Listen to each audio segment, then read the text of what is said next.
এই উপমহাদেশের একজন প্রখ্যাত আলেমে দিন, মুহাদ্দিসে দ্বীন ও মিল্লাত, ওলিউল্লাহ মুহাদ্দিসে দেহলভী। বলেন কি নাম? ওলিউল্লাহ মুহাদ্দিসে দেহলভী। তিনার একখানা কিতাব, এটার নাম ফয়জুল হারামাইন। তিনি হজ করতে যায় একটা কিতাব লিখছেন, কিতাবের নাম ফয়জুল হারামাইন। এই কিতাবের মাঝে ওলিউল্লাহ মুহাদ্দিসে দেহলভী রহমতুল্লাহ আলাই নবীজির মিলাদের বর্ণনা দিছে। সুবহানাল্লাহ বলবেন না? ওলিউল্লাহ মুহাদ্দিসে দেহলভী রহমতুল্লাহ আলাই বলেন, আমি হজ করা শেষে চিন্তা করলাম যে নবীর কারণে হজ পাইলাম, যে নবীর কারণে কাবাকে কাবা রূপে পাইলাম, যে নবীজির কারণে মদিনাতুল মুনাওয়ারা পাইলাম, ওই নবী আখিরি নবী সুলতানে মদিনা রহমাতুল লিল আলামিন যে ঘরের মাঝে এসেছেন আমিনার জীর্ণ কুটিরে, ওই ঘরটা আমার এক নজর দেখার দরকার আছে। বলি সুবহানাল্লাহ। ওলিউল্লাহ মুহাদ্দিসে দেহলভী রহমাতুল্লাহি আলাই আমিনার জীর্ণ কুটিরে যে ঘরে আমার নবী আসছে, এই ঘরের মাঝে বসে ওলিউল্লাহ মুহাদ্দিসে দেহলভী রহমাতুল্লাহ আলাই সঙ্গী সাথীদেরকে নিয়ে আমার নবী কিভাবে এসেছেন নবীর মিলাদের বর্ণনা মানুষের মাঝে করছিলেন। চক্ষু বন্ধ করে হালাতে মুকাশাফায় দেখেন আমিনার জীর্ণ কুটিরে আসমান থেকে তারকা পড়তেছে। সুবহানাল্লাহ বলেন, আসমান থেকে কি পড়তেছে? ওলিউল্লাহ মুহাদ্দিসে দেহলভী রহমাতুল্লাহ আলাইহি বলেন, রব্বুল আলামিন আমিনার জীর্ণ কুটিরে যে ঘরের মাঝে তোমার নবী হাবিবুল্লাহ এসেছেন, এই ঘরের মাঝে বসে নবীজির মিলাদের আলোচনা করছিলাম। আমি হালতে মুকাশাফায় দেখলাম আসমান থেকে তারকা রূপে কি জানো এখানে পড়তেছে। হালতে মুকাশাফায় রব জবাব দেয়, রে ওলিউল্লাহ, তারকা নয়, তারকা নয়, আমার হাবিব মুহাম্মাদুর রাসূলুল্লাহ সাল্লাল্লাহু আলাইহি সাল্লামের মিলাদের বর্ণনা করার কারণে আমি আল্লাহ খুশি হয়েছি। শুধু তাই না, তুমি দেখো তারকা নাজিল করেছি, মূলত তারকা নয়, আমি আল্লাহ তারকা রূপে রহমতের ফেরেশতা নাজিল করছি। বলি সুবহানাল্লাহ। ত্রিভুবনের প্রিয় মুহাম্মদ এলো রে দুনিয়ায় রে সাগর দেখবি যদি আয় রে সাগর আকাশ বাতাস দেখবি যদি, ত্রিভুবনের প্রিয় মুহাম্মদ এলো রে দুনিয়ায় রে সাগর আকাশ দেখবি যদি আয় রে সাগর।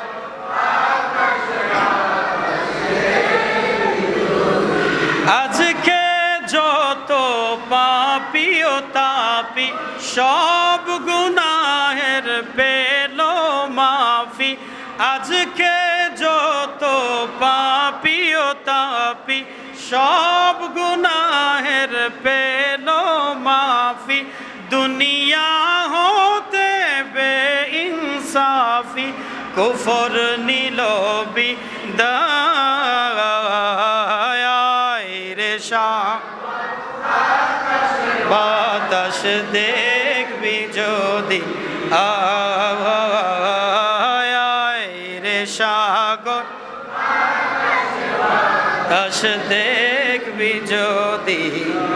জবানটা ছেড়ে বলি ইয়া রাসূলুল্লাহ, আর জোরে বলি ইয়া রাসূলুল্লাহ। আমাদের এই আওয়াজ কি সুবহানিয়া জামে মসজিদে সীমাবদ্ধ নাকি আরো কোথাও যায়? যায় না আরো কোথাও? বলেন কোথায় যায়? মদিনাতুল মুনাওয়ারায় রওজা আতহায় আমাদের এই 12 দিনের প্রোগ্রাম যেন আল্লাহ কবুল করে, আমরা বলি আমিন।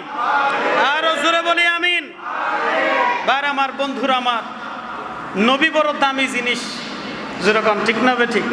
বলেন নবী বড় দামি জিনিস।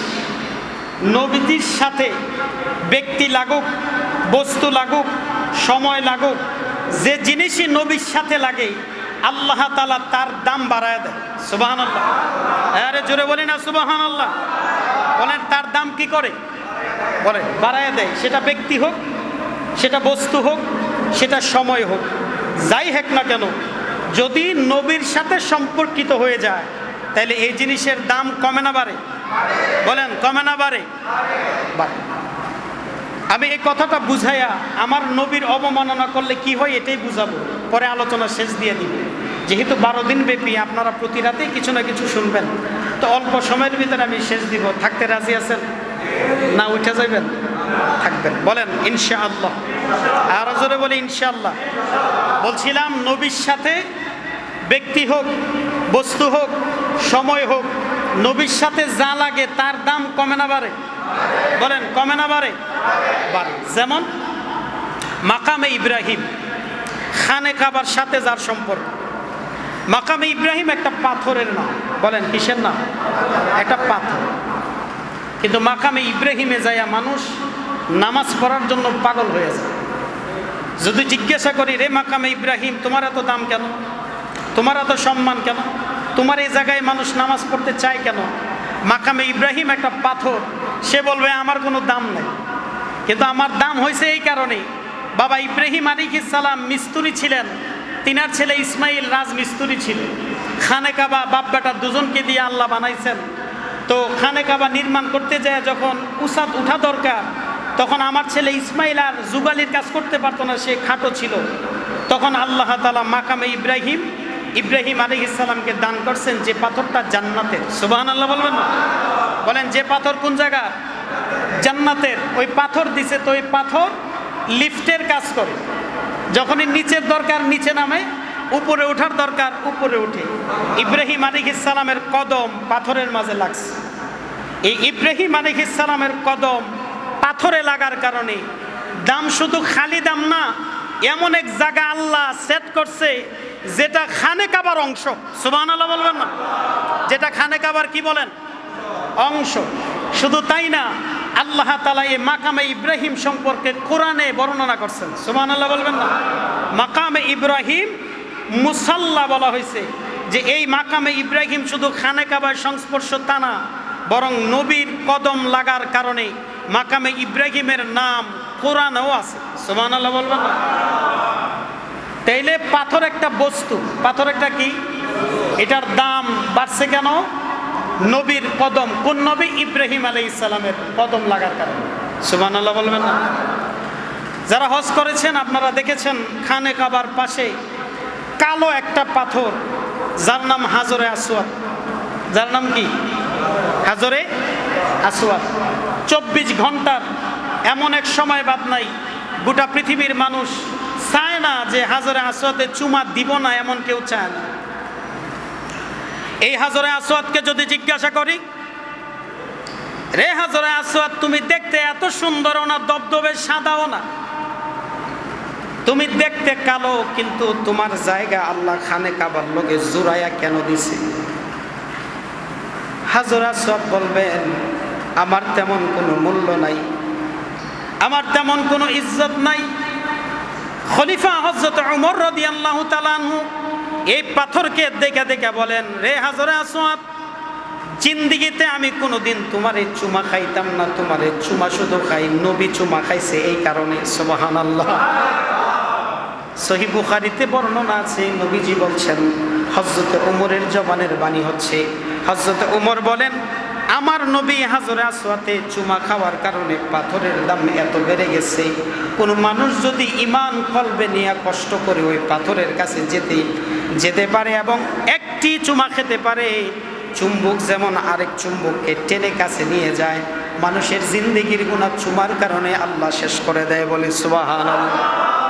তাহলে এই পাথর কি? এটা একটা বস্তু। পাথরটা কি? দাম বাড়ছে কেন? জোরে বলেন, দাম বাড়ছে কেন? খানে কাবার থেকে আরেকটু অদূরে পূর্ব দিকে সাফা মারোয়া 2টা পাহাড়।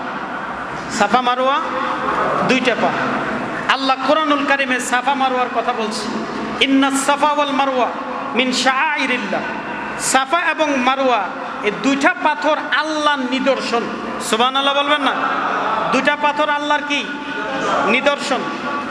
যদি জিজ্ঞাসা করি রে সাফা মারোয়া আল্লাহর নিদর্শন কেমনে হইলা, কালামুল্লাহ কোরআনের কারিমের মাঝে তোমার নাম কেমনে আসলো?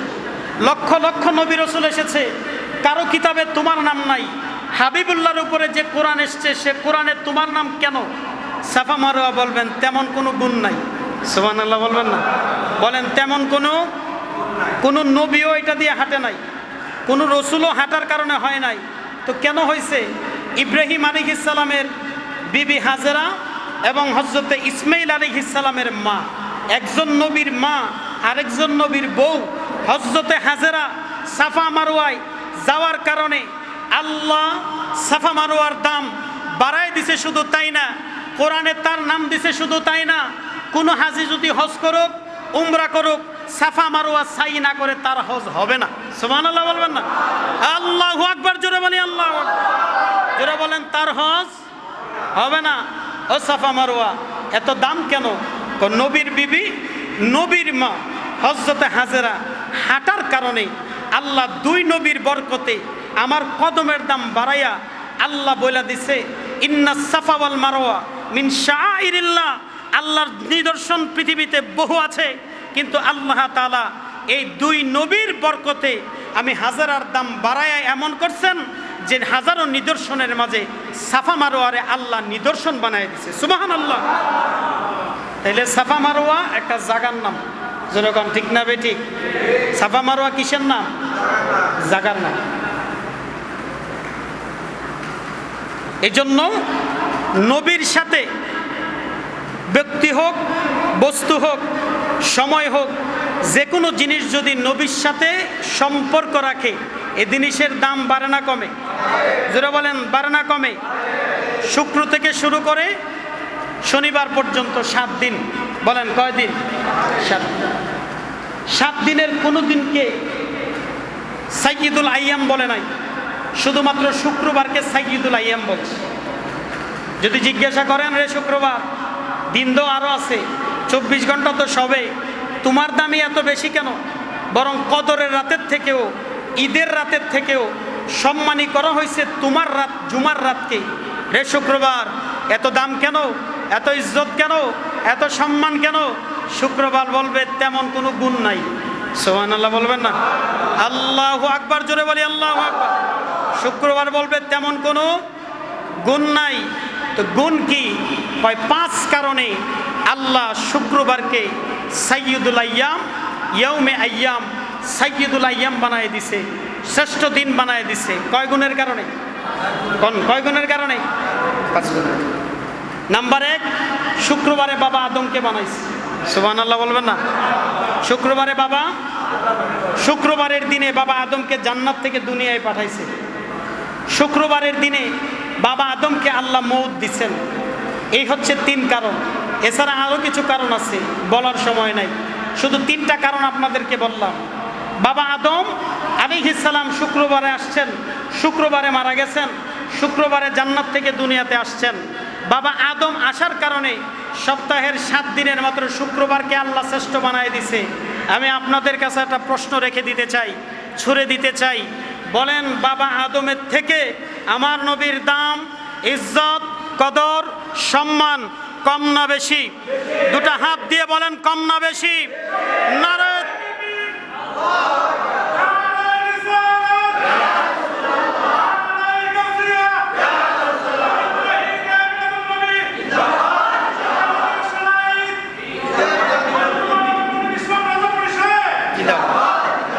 তাইলে বলেন আদম আলাইহিস সালাম থেকে আমার নবীর দাম কম না বেশি? যারা বলেন কম না বেশি?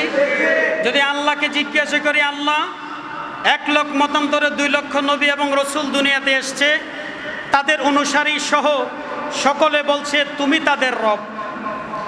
আল্লাহ আমি যদি জিজ্ঞাসা করি তোমার রবকে, সুবহানাল্লাহ বলবেন না? আল্লাহ বলবেন আমার কোনো রব নাই।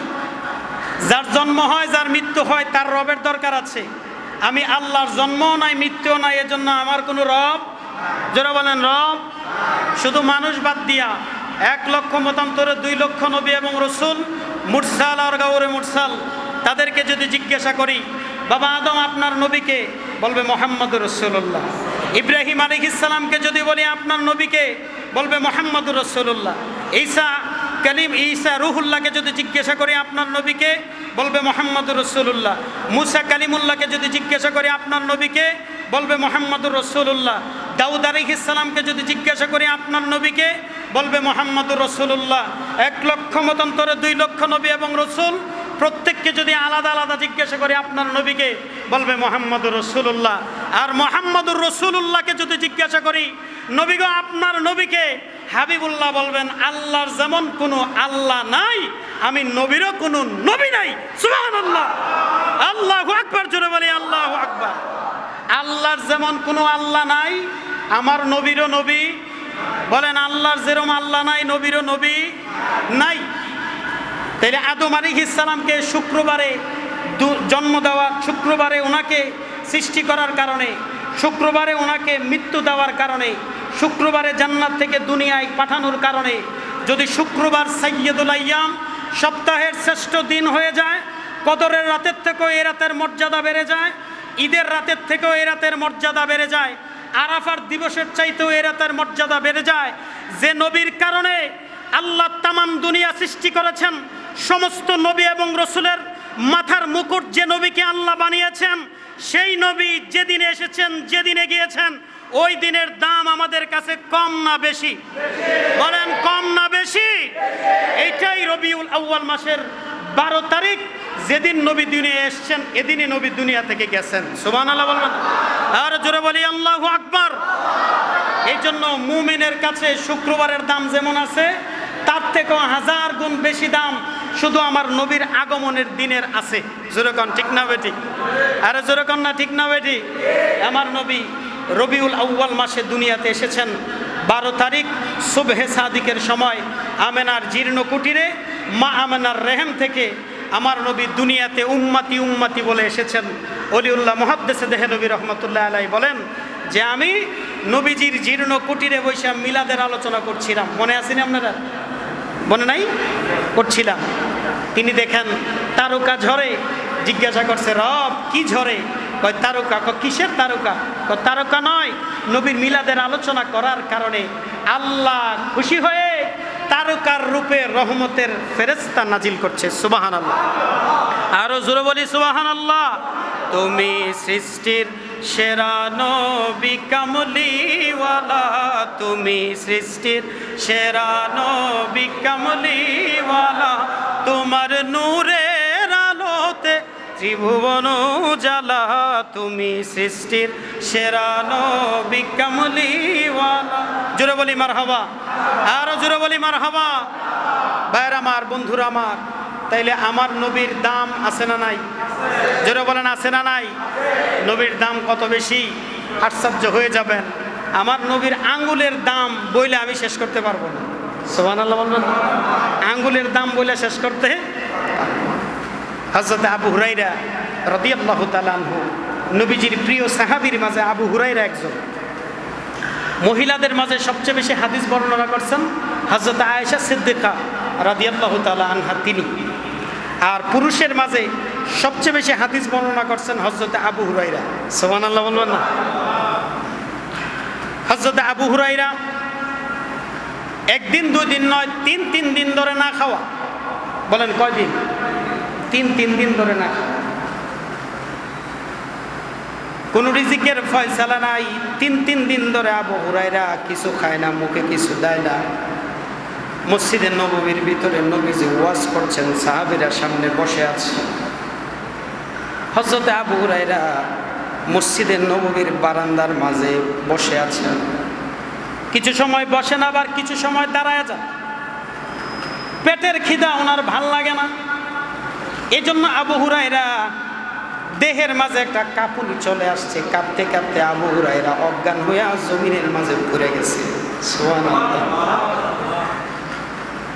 আবু হুরায়রা যখন অজ্ঞান হয়ে পড়ে গেছে, হুশ যখন ফিরছে, মসজিদে নববীর জলসা শেষ হয়েছে, একজন একজন করে সাহাবী বের হয়ে আসতেছে। হযরত আবু হুরায়রা বলেন, আমার মনে চাই মসজিদে নববীতে যে আসে না কেন তারই আমি বলবো আমারে খাবারের ব্যবস্থা করে দেন। আবু হুরায়রা বলেন, যার চেহারার দিকে তাকায় আমি দেখি আমি আবু হুরায়রার মতো। তারাও একদিন, 2 দিন, 3 দিন, 4 দিন না খাওয়া, প্রত্যেকের চেহারাটা শুকায় রয়েছে। এবার হযরত আবু হুরায়রা রাদিয়াল্লাহু তাআলা আনহু দেখেন আস্তে আস্তে হযরত ওমর রাদিয়াল্লাহু তাআলা আনহু ওনার কাছে দিয়ে আসতেছে। সুবহানাল্লাহ। ওমর যখন আসছেন, আবু হুরায়রা চিন্তা করছেন হযরত ওমরকে বলবো, ও খলিফাতুল মুসলিমিন, আমিরুল মুমিনিন ওমর, আমাকে একটু খাবারের ব্যবস্থা করে দেন, সহ্য করা সম্ভব হচ্ছে না, এত বেশি খিদা পেটের ভিতরে। হযরত আবু হুরায়রা বলেন, ওমরের চেহারার দিকে আমি তাকায় দেখি তিনিও আমার মতো 2-3 দিন ধরে না খাওয়া। সুবহানাল্লাহ। কিছুক্ষণ পরে সিদ্দিক আকবর আসতেছে। আবু হুরায়রা বলেন, হযরত আবু হুরায়রা তিনি বলতেছেন, সিদ্দিক আকবর ফারুক আজম বড় নরম দিলওয়ালা মানুষ, তিনি যখন আসতেছেন, তিনি যদি আমার কাছে আসেন, আমি বলবো আবু বকর রে 3 দিন 4 দিন ধরে কিছু খাই না, দে একটু খাবারের ব্যবস্থা আমাকে করে দে। আবু হুরায়রা বলেন, ফারুক আজমের চেহারার দিকে, সিদ্দিক আকবরের চেহারার দিকে আমি তাকায় দেখি তিনিও আমার মতো 2-3 দিন ধরে না খাওয়া। আবু হুরায়রা বলেন, এমন অবস্থায় দেখি রহমাতুল লিল আলামিন আমার নজিদি মসজিদে নববীর থেকে আস্তে আস্তে করে বাহিরের দিকে আসতেছে। সবাইকে বলার ইচ্ছা করেছেন, কিন্তু আবু হুরায়রা নবীকে বলার ইচ্ছা করে নাই। কেননা আবু হুরায়রা বলেন, আমার নবীর চাঁদ মুখখানা দেখলাম, আমি দেখি আমার নবীও মনে হয় 3-4 দিন ধরে না খাওয়া। আবু হুরায়রা বলেন, শুধু তাই না, হাদিস বর্ণনা করে বলেন, আমার নবীজির কোনো বিবির ঘরে 3 দিন পর্যন্ত কোনো খাবারের ব্যবস্থা হয় নাই, ঘরে কোনো প্রকার খাবারের ব্যবস্থা রাখা হয় নাই। আবু হুরায়রা বলেন, নবীজি যখন আমার কাছে আসছে, আমার কপালের কাছে বসছে, তো আবু হুরায়রা বলেন, আমার কান্না আরো বাইরে গেছে। সুবহানাল্লাহ। দুঃখে যদি আমরা কেউ থাকি আর ভালোবাসার মানুষটা যদি কাছে আসে, তাইলে আমাদের দুঃখ আরো বাইরে যায়।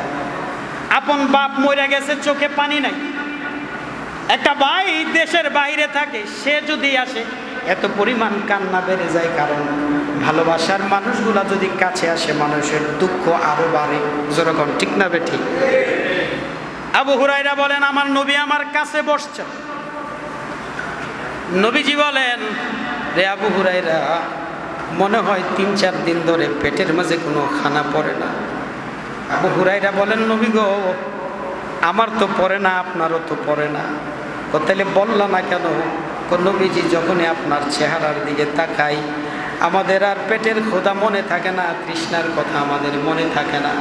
শুধু তাই না, খাতুনে জান্নাত ফাতেমা জাহরা রাদিয়াল্লাহু তাআলা আনহা বলেন, আমার হাসান হুসাইন যখন কান্না করত পেটের খিদায়, আমি রান্না না করতে পারলেও দৌড়াইয়া বাবার কাছে চলে যাইতাম। আমার বাবার চাঁদ মাখা মুখ যখন আমার হাসনাইনে কারিমাইন দেখতো, তারা নানার চেহারা দেখলেই খোদার কথা ভুলে যাইতো। বলি সুবহানাল্লাহ। সাহাবী বলেন, ইজা তাকাল্লামা রুয়া কান্নুর ইয়াখরুজু মিন বাইনাস সানায়া। আমার নবী যখন হাসতেন, মুস্কি হাসতেন, মুস্কি হাসলে পরে 2 দাঁতের ফাঁক মুবারক দিয়া নূর বের হয়ে যাইত। আর নবী মুস্কি হাসলে সাহাবীরা নিজেদের খোদার কথা ভুলে যাইতেন। বলি সুবহানাল্লাহ। আবু হুরায়রার কাছে নবী বসছে, বসে বলে, আবু হুরায়রা, মনে হয় খাও না? দুঃখের কথা বলা যায় না। আবু হুরায়রা বলেন, জি নবী, খাই না। কই, তাহলে চলো আমার সাথে আমার বাড়িতে চলো। সুবহানাল্লাহ বলবেন না? আমি শুধু বুঝাইতে চাই, আঙ্গুলের বর্ণনা দিয়ে শেষ করা, এই কথাটা বুঝাইতে চাই আপনাদের। চলো আমার সাথে। আবু হুরায়রা, তুমি একা না, বরং যারা আছে সবাইরে লইয়া যাও। আসহাবে সুফফার সাহাবীর সংখ্যা ছিল 70-এর অধিক। বলেন 70-এর অধিক, যারা মসজিদে নববীর বারান্দাত বাস করত, যাদের ঘর ছিল না, বাড়ি ছিল না, বিবি বাচ্চা ছিল না, এমন সাহাবীরা মসজিদে বারান্দাত ঘুমায় থাকত। তো 70 জন সহ নবীর লগে আরো আছে, সব মিলে 80 জনের কাছাকাছি। বলেন 80 জনের কাছাকাছি সবাইকে নিয়ে নবীজি বাড়িতে গেছে। আর তখন নবীর বাড়িতে কয়দিন ধরে চুলায় আগুন ধরে না? কেউ ভুলে গেছেন? কথা বলতে হবে। কয়দিন? জোরে বলেন, কয়দিন? 3 দিন চুলায় আগুন ধরে না। এত সাহাবী নিয়ে নবীজি বাড়িতে গেছে, যে আম্মা হুজুরকে বলছেন ঘরে কি আছে নাকি? কই নবী ঘরে তো তেমন কিছু নাই। একটু হাদিয়ে আসছিল 1 কাপ দুধ, আমরা কেউ খাই নাই, রাইখা দিছি, রহমাতুল্লিল আলামিন আগে খাইবো তারপরে আমরা খাবো। সুবহানাল্লাহ বলবেন না? বিবিদের সুন্নত হচ্ছে স্বামীর জন্য খাবারের অপেক্ষা করা। বলেন বিবিদের জন্য সুন্নত কি? স্বামীর জন্য খাবারের আগে স্বামী খাবে, তারপরে তিনি খাবে, অথবা স্বামীর সাথে খাবে, আগে খাবে না, অপেক্ষা করবে যদি সম্ভব হয়। আম্মা হুজুররা বলেন নবী 1 কাপ দুধ আছে রাইখা দিছি, যেহেতু আর কোনো খাবার নাই, আপনি খাইলে তারপরে আমরা খাবো। তো নবীজি বলেন দাও তাইলে দুধের কাপটা আমার কাছে দাও, একটা ঢাকনা দিয়া ঢাইকা দিই। যখন ঢাকনা দিয়া কাপটা নবীজির কাছে দিছে, নবীজি শুধু নবীজির আঙ্গুল মুবারক একটু চুবা দিয়া ভিজাইছে। সুবহানাল্লাহ বলবেন না? হযরত আবু হুরায়রা বলেন আমি তো না খাওয়া, আর যে মিটিংটা হয়েছে এটা শুধু হয়েছে আমি আবু হুরায়রাকে কেন্দ্র করে। মনে হয় আমার নবীজি আগে আমাকে খাইতে দিবে, পরে বাকিরারে দিবে। আমার নবী বলেন রে আবু হুরায়রা আয়, কাপটা হাতে নিয়ে ঢাকনাটা ঢাকা থাক।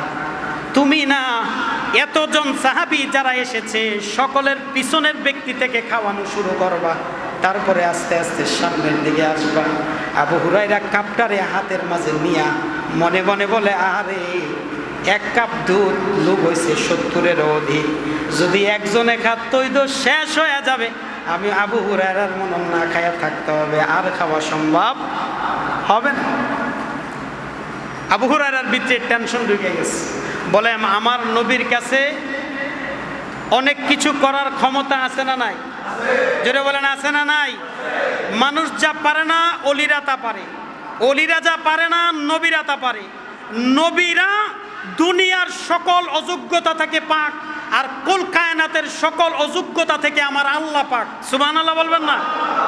আল্লাহর কাছে যেরকম কোনো কিছু সাধ্যের বাইরে নয়, তার হাবিবকে ক্ষমতা দিয়ে রাখছে যে হাবিব আপনার সাধ্যের বাইরেও কিছু না, আপনি চাইলে সূর্য উঠাইতে পারবেন, আপনি চাইলে সূর্য ডুবাইতে পারবেন, আপনি চাইলে আকাশের চন্দ্র দ্বিখণ্ডিত করতে পারবেন, আপনি চাইলে মরা গাছে ফুল ফুটাইতে পারবেন, আপনি চাইলে মরা গাছ থেকে খেজুর আনতে পারবেন, আপনি যা চাইবেন আমি আল্লাহ তাই করে দিব। সুবহানাল্লাহ বলবেন?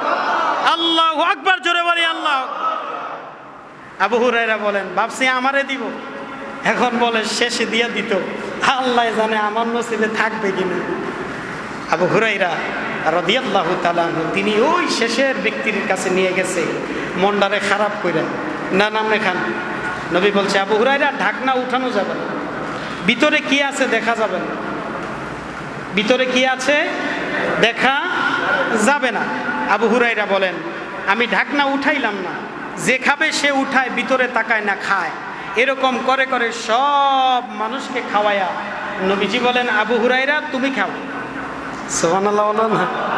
নবীজি বলেন আবু হুরায়রা তুমি খাও। আবু হুরায়রা খাইছেন, নবীজি কয় আবু হুরায়রা আরেকবার খাও। তা আবু হুরায়রা বলেন যে আমি একবার খাইছি, পরে দেখি আর নাই। এখন নবী যখন বলছে আবার খাও, তো আবার টান দিছি গ্লাসে, দেখি আরো দুধ আছে। সুবহানাল্লাহ বলবেন না? আল্লাহু আকবার, জোরে বলি আল্লাহু আকবার।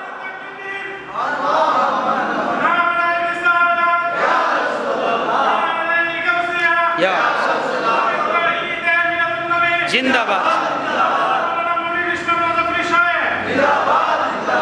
আবু হুরায়রা বলেন যে আমি আরেকবার খাই, দেখি আরো দুধ আছে, কিন্তু নবী দেখতে নিষেধ করেছে। তো নবীজি নিজে খাইছেন, বিবিদেরকে খাইতে দিছেন, খাওয়াইয়া নবীজি আবু হুরায়রার কাছে আবার কাপটা দিছেন। এবার নবী বলে আবু হুরায়রা ঢাকনা উল্টায় দেখো দুধ আছে কিনা। হযরতে আবু হুরায়রা বলেন আল্লাহর জাত ইজ্জত সিফতের কসম করে বলি, আমি প্রথম যে দুধ দেখেছিলাম, শেষ সবাই খাওয়ার পরেও ঢাকনা উঠায় দেখি ওই দুধই রয়েছে, 1 ফোঁটা বাড়েও নাই, 1 ফোঁটা কমেও নাই। সুবহানাল্লাহ, আর জোরে বলি সুবহানাল্লাহ। তাহলে আমার নবীর আঙ্গুলের বর্ণনা করে শেষ করা যাবে? এই আঙ্গুলের মর্যাদা বর্ণনা করে শেষ করতে পারবো? তাহলে বুঝে থাকলে বলেন আমার নবীর দাম কম না বেশি? যে নবীর দাম সবচেয়ে বেশি, যে নবীর প্রশংসা আল্লাহ নিজে করেন, তিনি মুহাম্মাদুর রাসূলুল্লাহ। দেহে এক ফোঁটা রক্তবিন্দু থাকতে, এ দেহে জীবন থাকতে, কোনো কালেও, কোনো সময়েও, কোনো কিছুর বদলতে, কোনো কিছুর বিনিময়েও আল্লাহর নবীর অবমাননা হবে আমরা মানতে পারি? জোরে বলেন, মানতে পারি? অতএব ঈদে মিলাদুন নবী এ জমিনে ছিল, আছে, থাকবে।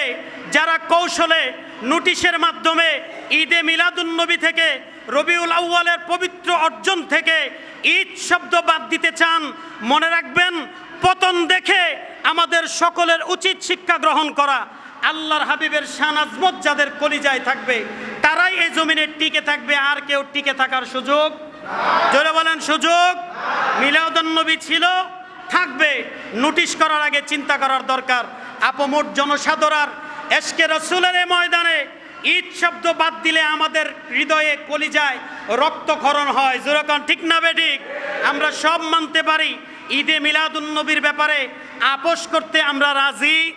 জোরে বলেন রাজি? যারা নবীর ইজ্জতের অবমাননা করবেন জমিন আপনাদেরকে রেহাই দিবে না। সহিহ আল বুখারীতে হযরতে আনাস রাদিয়াল্লাহু তাআলা আনহু থেকে হাদিস বর্ণিত আছে, আল্লাহর নবীর কাছে এক নাসারা আয়েশা দিন গ্রহণ করছে। সুবহানাল্লাহ বলবেন না?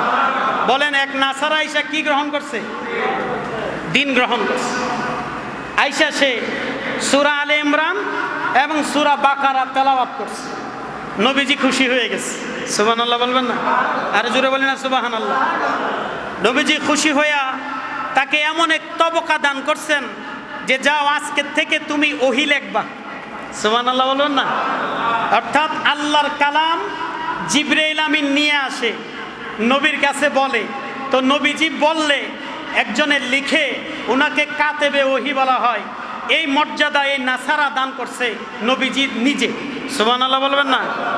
কোরআন শরীফের দুইটা বড় সূরা, সূরা বাকারা, সূরাতুল আলী ইমরান, এই দুইটা সূরা তেলাওয়াত করছে বিদায় নবীজি খুশি হয়ে তারে কোরআন লেখার দায়িত্ব দিছে। সুবহানাল্লাহ বলবেন না? লোকটা কি দিনদার না নাসারা? নাসারা, ইহুদি। দিন গ্রহণ করে এই দুই সূরা পড়ছে তো দাম বাইরে গেছে। নবী কয় আগামীকালকে থেকে তুমি ওহী লিখবা। সহিহ বুখারীতে ইমাম বুখারী রাহমাতুল্লাহ আলাইহি হাদিস বর্ণনা করছেন প্রথম খণ্ডে।